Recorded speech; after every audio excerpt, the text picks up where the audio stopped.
Avvalambor assalomu alaykum, hurmatli kanalimiz obunachilari, kanalimiz mehmonlari. Agar siz kanalimizda mehmon bo'lsangiz, hoziroq mana bu tugmachani bosib kanalimizga obuna bo'lishni unutmang. Zero sizni juda ham qiziqarli va foydali videoroliklar kutmoqda. Azizlar, bugungi videoroligimizni sarlavhasidan ma'lumki, bugun yana sizlar bilan Telegram ochish haqida gaplashamiz. Juda ham ko'pchilik inson kommentariy yozib qoldiribdi, Telegram ocha olmayapman, qanday ochsam bo'ladi deb, kod kelmayapti yoki shunga o'xshagan biror bir muammolar yozib qoldirgan. Bugungi videorolikni oxirigacha ko'rsanglar, Telegramni qanday qilib 100% ochishni o'rgatib o'tamiz. Like bosib kanalimizga obuna bo'lib qo'yinglar azizlar. Xo'p, birinchi bo'lib Plusdan boshlaymiz. Plus ishlatadiganlar uchun Plusga kirib mana davom etishni bosamiz va raqamimizni kiritamiz. Va keyingi tugmani bosamiz bu yerda mana. Bosganimizdan so'ng azizlar eski qurilmaga kod yuborishdi.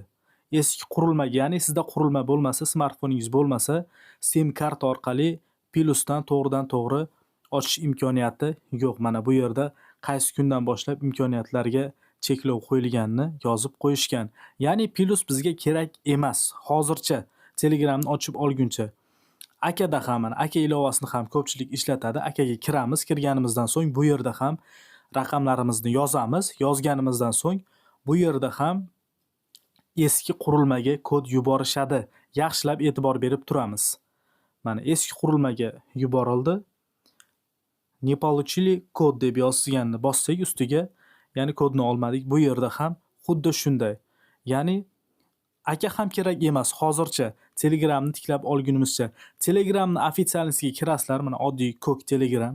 Kirganimizdan so'ng bu yerda mana keyingi tugmani bosamiz. Bu yerda ham qurilmaga yuborishdi. Endi biz mana pastda turgan Отправьте kod через SMS ni bosamiz. Bosganimizdan so'ng bizga ular qo'ng'iroq qilishadi yoki SMS qilib kodni yuborishadi. Mana kod keldi, o'zi ochildi mana azizlar. 2 bosqichli parolni so'rayapti. Hozir to'g'ridan to'g'ri ochilmaydi. Xo'p, keyingi videoroliklarda 2 bosqichli parolni qanday tiklash, shunga o'xshagan har xil videoroliklar tayyorlaymiz azizlar. Sizlar faqat kommentariyada yozib qoldiringlar, qanaqa videolar qilaylik. Mana aka ishlamadi, Plus ishlamadi. Faqatgina ofitsialniy Telegramni o'zida ochdik. Mana men sizlarga qayta yana ko'rsatib berishim mumkin. Hozir bu yerda. Bu yerdan chiqib ketamiz va yana raqamni kiritib keyingi tugmani bosamiz. Yaxshilab eslab qolinglar azizlar, mana Telegramni ofitsialnisiga kirsangiz 100% ochiladi. Yana kod keladi hozir bu yerda. Kod keldi, mana yana ochildi. 2 bosqichli parolni so'rayapti. Azizlar, Telegram muammosimi, WhatsAppmi, Instagrammi, har xil qanaqa muammo bo'ladigan bo'lsa, kodini tiklay olmasmi yoki bir 2 bosqichli parolmi, hammasini kommentariyaga yozib qoldirsanglar, xudo xohlasa qo'ldan kelgancha videorolik tayyorlaymiz. Sizlardan so'raladigan narsa faqatgina bittadan like, kommentariyada yaxshi fikr. Kanalimizga obuna bo'lib qo'yinglar. Xudo xohlasa foydali kontentlar olishda davom etamiz. Hammaga omad, sog' bo'linglar.